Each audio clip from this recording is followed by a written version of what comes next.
maanta oo Arbaca ah xarunta golaha shacabka waxa qorshahu ahaa inuu ka dhaco laba kulan oo ujeeddo ahaan kala duwan oo ay kala wateen laba garab oo ka wada tirsan xildhibaanada golaha shacabka ee baarlamaanka.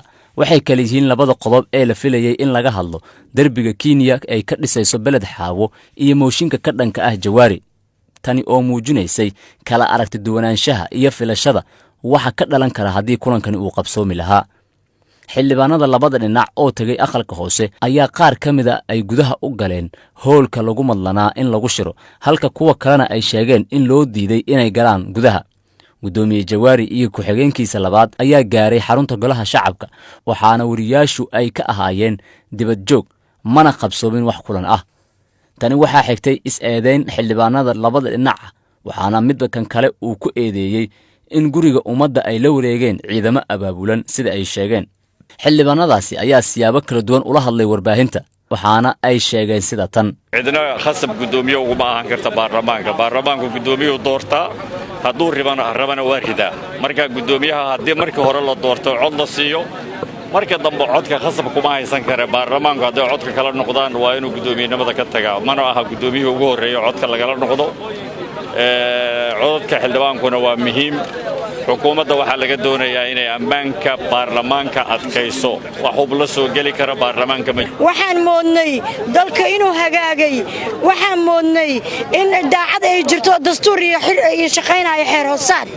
waxaan aragnay in xildhibaano koox yar ah ay rabaan inay haystaan baarlamaankii Soomaaliyeed oo uu hogaaminayo gudoomiyaha baarlamaanka iyo gudoomiye ku-xigeenka labaad Mahad Cawad. aad baan ugu xumahay, codkaygaan ku doortay labada gudoomiye. waxaana doonayaa sharci inaan u maro, inaan haddana cod aan kaga baxo. madaxweynihii aan rabitaankooda ku soo dooranay inuu raali ka yahay qalalaasahan socdo, in ciidamadii Soomaaliyeed loo tababaray inay la dagaalamaan nabadiidka ay soo weerareen xaruntii golaha shacabka, wasiiradii aan shaqada u ansixino oo aan kalsoonida siinay inay baarlamaanka shaqo ka dhigteen, wasiirkii amniga uu joogo, wasiirkii maaliyaddii uu joogo, uu taliyaashii ciidankii oo dhammaystiran, kii booliiska, kii nabad sugidda, kii asluubta, kulligooda ay maanta u soo shaqo tageen baarlamaankii, oo ay shaqooyinkii kale oo loo idmaday ay iska soo daayeen, annaga noo soo jeesteen. ayaan aad uga xunnahay. hadday tira xildhibaanaha ku filan ay haystaan, uma diidanin mooshinkooda inay keensadaan, sanduuq loo dhigo, loo ogolaado xildhibaanadu fikirkooda inay dhiibtaan. gudoomiye Jawaari haddii 184 xildhibaan oo ka codayda la helo, waxaan ka qabna lama arko gudoomiye kale aan dooranayna.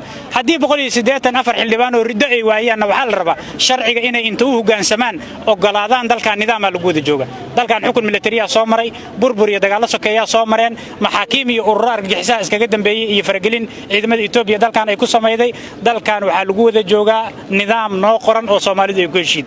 si kastaba xaaladda magaalada Muqdisho ayaa maanta ka duwan maalmihii hore, oo waxaa la arkayaa ciidamo tiro badan oo ka tirsan dawladda. meel walba oo Muqdisho ka mid ah, gaar ahaan wadada Maka al-Mukarrama iyo wadnaha, waxaa jooga ciidan tiro badan oo dawladda Soomaaliya ka tirsan. waxaana saraakiisha ciidamada qalabka sida ay shaaciyeen in kulankii maanta ee golaha shacabka aanu u baaqan sabab la xiriirta amni dari, balse uu ku baaqday arrin siyaasadeed. Munasar Maxamed Cabdi, Universal TV, Muqdisho.